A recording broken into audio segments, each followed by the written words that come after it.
Alors comme toujours, Marie, cela commence gentiment. Les femmes s'ennuient et les hommes tondent la pelouse.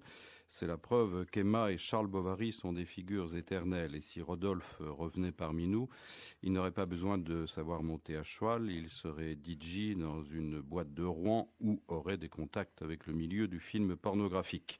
Au lieu de lancer des petits cailloux sur les volets d'Emma, il lui ferait passer des DVD coquins pour meubler son samedi soir. La tristesse durera toujours, disait Van Gogh. Il n'a pas tort, mais ce qui est fait est fait. L'industrie de la pornographie a une histoire, les amateurs de films porno ont leurs habitudes, et il est toujours impoli de parler à la place des autres. Et puis, ce serait une erreur de penser que tous les acteurs et bâtisseurs de l'industrie pornographique sont des idiots. Dès lors, avant d'ouvrir la bouche, si je puis dire, il faudra désormais compter avec le livre de Lex McNeil et Jennifer Osborne qui est consacré à l'histoire du porno par ceux qui l'ont fait. Un tel travail d'enquête laisse pantois. Il aura fallu 7 ans, je le disais, aux auteurs pour accoucher d'une telle somme. Vous voyez, Marie, comme elle est lourde, très très très lourde, je vous la donne. Ah oui, voilà. C'est pas dans l'habitude des éditions Alia qui nous habituent plutôt à des petits livres, oui. mais c'est toujours aussi beau en tout cas. Alors qu'est-ce qui vous a intéressé dans ce livre d'enquête, Philippe ? Il y a d'abord son exhaustivité, la mise à plat d'un problème ensuite. Je vous le disais, cela a commencé gentiment, comme toujours. Les pionnières étaient nues sous la lune, mais elles avaient encore leur bikini à portée de main. Bunny Yeager était dans les années 50 la femme photographe de nu la plus connue d'Amérique. La pin-up n'avait pas encore enlevé le bas et les lapins de Playboy n'avaient pas l'air de trop souffrir.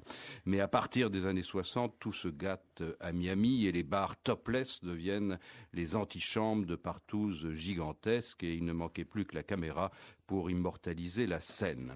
Un film, au moins, assure la transition entre ces deux mondes, Gorge profonde, écrit et réalisé par Gérard Damiano en 1972. L'actrice, Linda Lovelace, était une femme battue dans la vie. Le tournage a représenté 12 jours de sa vie. Elle a éprouvé, dit-elle, du plaisir et a depuis retrouvé le chemin de la foi. Les témoins de cette longue histoire sont légion. Ils confondent souvent le fait d'avoir des expériences avec celui d'avoir une vie. Les principaux producteurs ou acteurs sont présents. Il y a les athlètes du sexe également, les jouisseuses à tout crin, telles Pamela Anderson et Marilyn Chambers, mais on croise aussi les féministes du mouvement Women Against Pornography, les agents du FBI qui infiltraient le milieu, les camés au long cours, les patients hélas malades du sida et même un castré.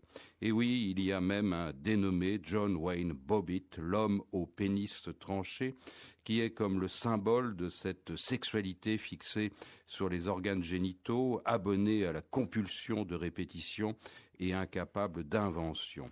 L'homme en question sera recousu, mais on ne dira pas, Marie, ce matin, les circonstances dans lesquelles il eut à pâtir de cette agression au couteau.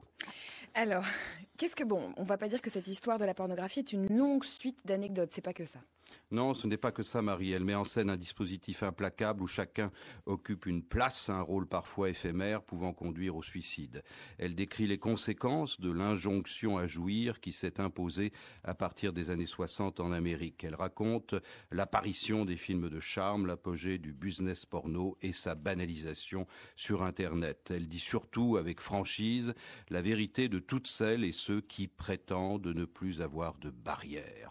Tous ceux qui sont en manque du manque et croient pouvoir combler toutes leurs attentes, tous leurs désirs, toutes leurs pulsions et qui jouent leur vie sous cette bannière. Alors certains jouissent à mort, d'autres pleurent en silence, mais tous sont plus ou moins convaincus d'obéir à une loi suprême. Et lorsqu'ils s'en sortent, femmes ou hommes, ils emploient tous le langage de la rédemption. Alors afin que tout recommence gentiment, comme avant, en attendant le prochain pervers puritain qui passera sous leur fenêtre. C'est brillant, c'est aux éditions Alia, ça s'appelle The Other Hollywood, c'est par Lex McNeil et Jennifer Osborne et nous nous voyons lundi. Si je lundi, Marie. Oui. Merci beaucoup Philippe. Vous vouliez rajouter